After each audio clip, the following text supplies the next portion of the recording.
నమస్కారం జయదేవ్. నమస్తే కాళీ, ఎలా ఉన్నావు? బాగున్నావా? ఇందుకని ఏం చేస్తున్నాడు? నీకు మినిస్టర్ పదవి వచ్చినందుకు అన్నయ్య నిన్ను పలకరించి శుభాకాంక్షలు చెప్పి రమ్మని పంపించాడు. బహుమతి బెంచ్ కారు కూడా పంపించాడు.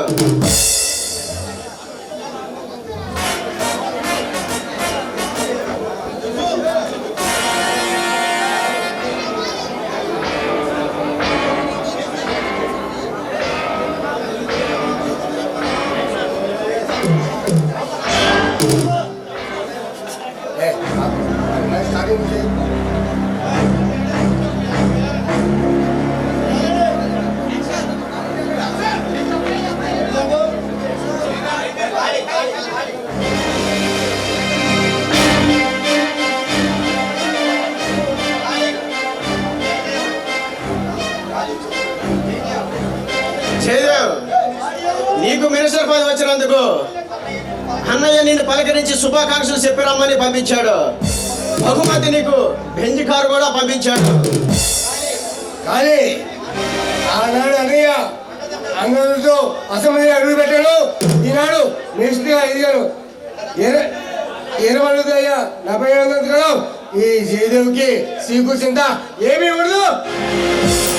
జయదేవ్, అన్నయ్య నీకు ఒక గుడ్డు చెప్పి రమ్మని పంపించాడు.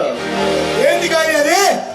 హైకమాండ్తో మాట్లాడి వచ్చే ఎలక్షన్ లో నిన్ను సీఎం క్యాండిడేట్ గా అనౌన్స్మెంట్ చేయించి భారీ బంపర్ మెజార్టీతో గెలిపించి నిన్ను సీఎం చేయాలని అనుకుంటున్నాడు అన్నయ్య. కానీ ఏరమలకి నాపై ఉన్న ప్రేమకి ఏమిచ్చినా ఆయన రుణం తీర్చుకోలేను. కానీ జయదేవ్, మన సీకటి వ్యాపారాన్ని సితాపసమం చేయాలని చూస్తున్నాడు ఆ కొండపేట సింహం. ఈ పోలీస్ పవర్ ఉపయోగించి ఎలాగైనా పట్టుకోవాలి, లేకుంటే మన స్మగ్లింగ్ సామ్రాజ్యం భూస్థాపవటం ఖాయం. కానీ నా సరస్వతులు వాడి ఇప్పుడే పోలీసుని బాస్కి పంపించి మన అక్రమ వ్యాపారాలు అడ్డుకుంటున్న ఆ కొండ శివాన్ని అరిసేమించి కడగట్లో పెట్టిస్తాను. సావి జయదేవ్, నువ్వు ఇచ్చిన ఆ భరోసే మనకి శ్రీరామ రక్ష. నేను వెళ్ళొస్తా. కానీ కొండవీటి భాషలో జరుగుతున్న అక్రమ వ్యాపారాలతో నాకు సంబంధాలు ఉన్నాయని ఒక లేడీ కూడా ఎంక్వైరీ చేసి పోలీసులకు ఇన్ఫర్మేషన్ ఇస్తుందట. వాళ్ళు వాటి గురించి సహకరిస్తే నా రాజకీయ జీవితం మీ స్టోబ్లింగ్ సామ్రాజ్యం మొత్తం సర్వనాశనం అయిపోతుంది. ఎవరి అది జయదేవ్?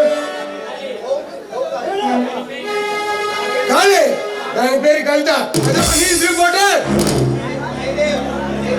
జయదేవ్, దాని సంగతి నేను చూసుకుంటా, నువ్వు నిశ్చింతంగా ఉండు. మరి నేను వస్తా.